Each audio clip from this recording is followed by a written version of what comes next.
আমাকে কেউ দেখতে পারে না, কেন যে ওরা আমার সঙ্গে ওরকম করে, ভালোই লাগে না। চলে অনেক বাধা দিয়ে আসি। হ্যাঁ ভালোই লাগে।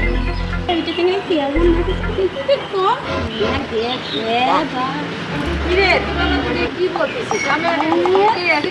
মানুষ না নাকি? বাবা তুই আমাকে একটু নিবি? তুই কোথায় যাস? বল না, তুই কোথায় না? কালো কি মানুষ না? ওই রকম হোক না কেমন বাবা তোর সঙ্গে মিশে মিশে আমরা মতন আমার স্কিনটা দেখিস কত পরিষ্কার না।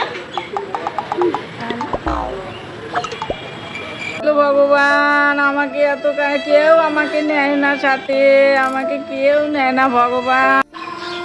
ওই পাগলিটা না কান্দেছে গিয়ে ওকে বসিয়ে কান্দেছে গিয়ে হ্যাঁ মা খেলাধুলা করে করি না ও ঠিক ভগবান বাড়ি কান্দে কান্দুক বাপরে বাপ ঘন্টা ঘুষা যায় আর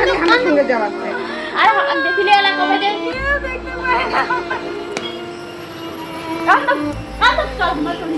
আমি ভগবানের কাছে বিচার চাই, ভগবান আমাকে কেন এরকম করে দিল? আমাকে হয় রূপ দাও, নয়তো তুমি আমাকে নিয়ে নাও। আমি আর থাকতে চাই না, ভগবান আমাকে রূপ দাও, ভগবান আমাকে রূপ দাও।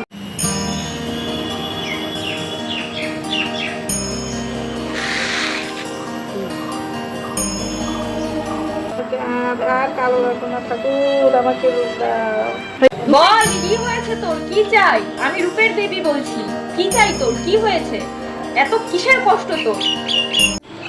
মা আমাকে রূপ দাও, মা রূপ দাও। আমাকে কেন এত কালো করে দিয়েছো মা? সবাই আমাকে এত নিন্দা করে মা, আমাকে একটু রূপ দাও, রূপের দেবী আমাকে একটু রূপ দাও মা। আমি রূপ তোমার কাছে ভিক্ষা চাচ্ছি মা, আমাকে রূপ ভিক্ষা দাও। ঠিক আছে, তোর সব কষ্ট দূর করে দেব, তুই চিন্তা করিস না। মা আমাকে রূপ দাও মা, আমাকে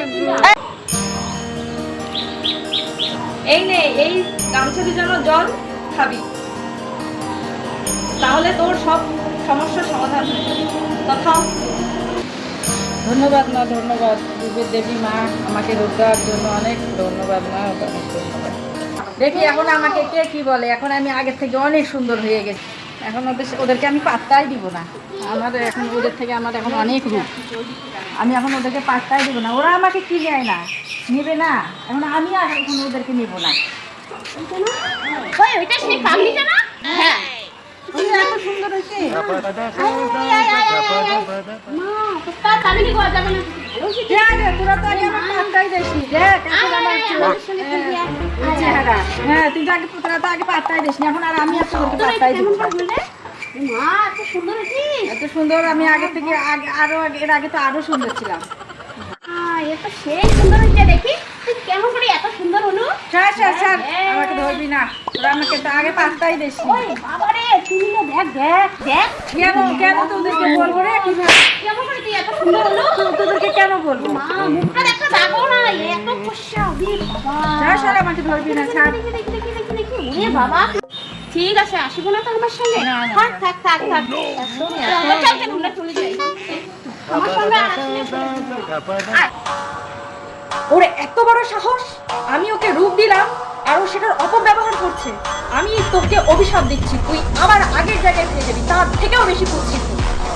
ভগবান আমার কি হচ্ছে? আমার চুল কি হয়ে গেল? আমার চুল নাই, হাতে কালো, হ্যাঁ আমার কি হয়ে যাচ্ছে? এটা কি মাথায় একটা টিকির মতো? কি বাবা আমার কি হয়ে গেল ভগবান? আমি আর বলবো না, আমি রূপের অহংকার আর করবো না ভগবান। আমাকে আবার ফিরে দাও, আমি আবার কালো হয়ে গেছি। আমার আগে রূপ দাও ঠাকুর, আমাকে আগে রূপ দাও।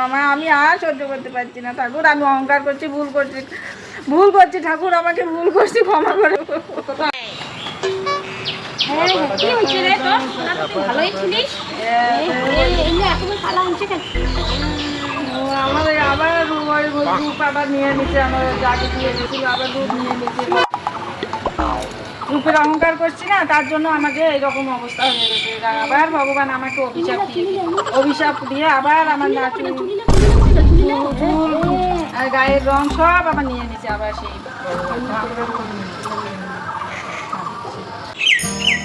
ঠিক আছে, বুঝতে পারলাম, ওর ভুল বুঝতে পারছি। ঠিক আছে, এবারের মতো আমি ওকে ক্ষমা করে দিলাম, ওকে আমি আবার আগের রূপ ফিরাই দিলাম। আশা করি আর কোনোদিনও রূপের অহংকার করবে না। আমি আবার সুন্দর হয়ে গেছি রে, আগের থেকে আগের মতো আবার হয়ে গেছি। আগের আর কালো চুল সব চলে আসছে, আমার কালো আর নাই।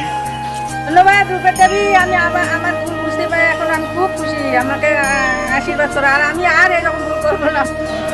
হ্যাঁ রে, তুই আগে ঢুক আরো ছুটি পেয়েছি রে, দেখ। আর আমরা কেউ আর হিংসা করবো না রে, আমরা সবাই মিলেমিশে একসঙ্গে থাকবো, ঠিক আছে? সবাই কেউ রূপের অহংকার করবে না।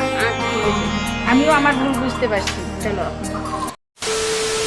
ভিডিওটা আপনাদের সবার ভালো লাগে লাইক কমেন্ট শেয়ার দিবেন। আর যদি ভালো না লাগে ফোনে বলবেন না, লিখে বলবেন, কমেন্টে বলবেন। মনে মনে বলবেন, মনে মনে বলবেন না, লিখে ফোন দিবেন। করে বলবেন না, খারাপ হলে লিখে কমেন্ট করবেন। খারাপ হলে সংশোধন করে দিবেন।